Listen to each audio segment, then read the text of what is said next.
Halo teman-teman, pernah nggak sih kalian merasa jantung berdegup kencang, tangan berkeringat, atau pikiran kacau karena tugas menumpuk? Nah, itu namanya stres teman-teman. Dan stres ini adalah respon alami tubuh terhadap suatu tekanan. Tapi jika dibiarkan, itu bisa mengganggu kesehatan mental dan juga kesehatan fisik kita.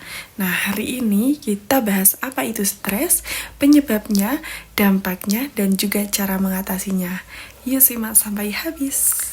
Menurut psikologi, stres itu didefinisikan sebagai reaksi emosional, fisik, dan perilaku terhadap tuntutan yang dirasakan melebihi kemampuan kita untuk mengatasinya.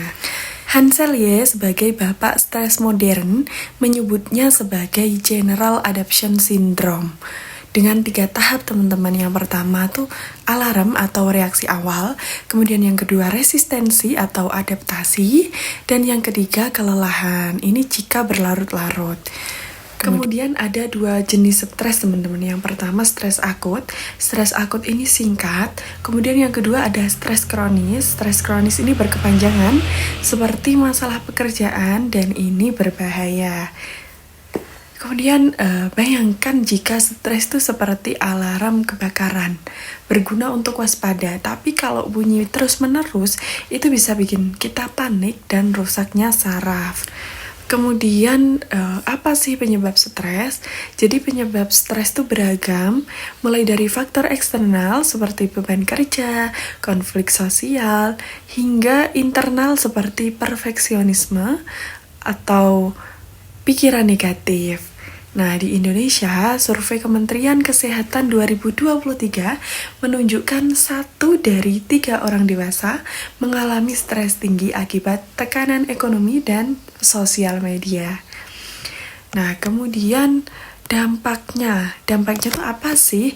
Yang pertama, dampak fisik, kita sakit kepala, tekanan darah tinggi, dan juga gangguan tidur.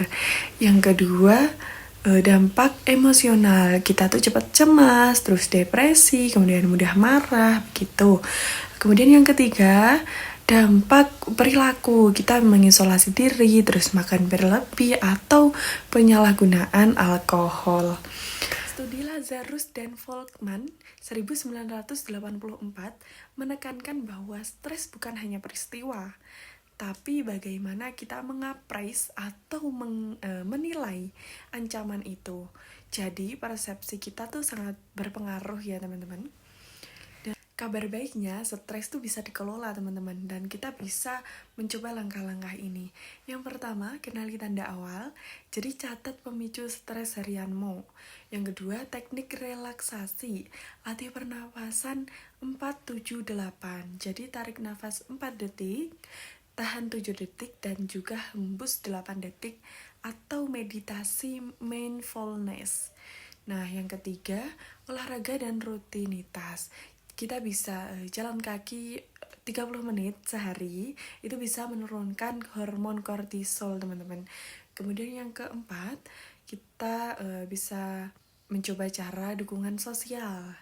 Kita bisa curhat ke teman atau ke keluarga. Kemudian yang kelima, kita bisa mengelola waktu. Gunakan teknik Pomodoro, teman-teman. Jadi teknik Pomodoro ini 25 menit kerja dan 5 menitnya istirahat. Nah, kemudian jika parah, konsultasi psikolog. Nah, ingat, minta bantuan itu bukan kelemahan ya teman-teman. Stres adalah bagian dari hidup, tapi jangan biarkan dia menguasainya. Mulai hari ini, terapkan 1 tips sederhana dan kamu kuat. Bye-bye.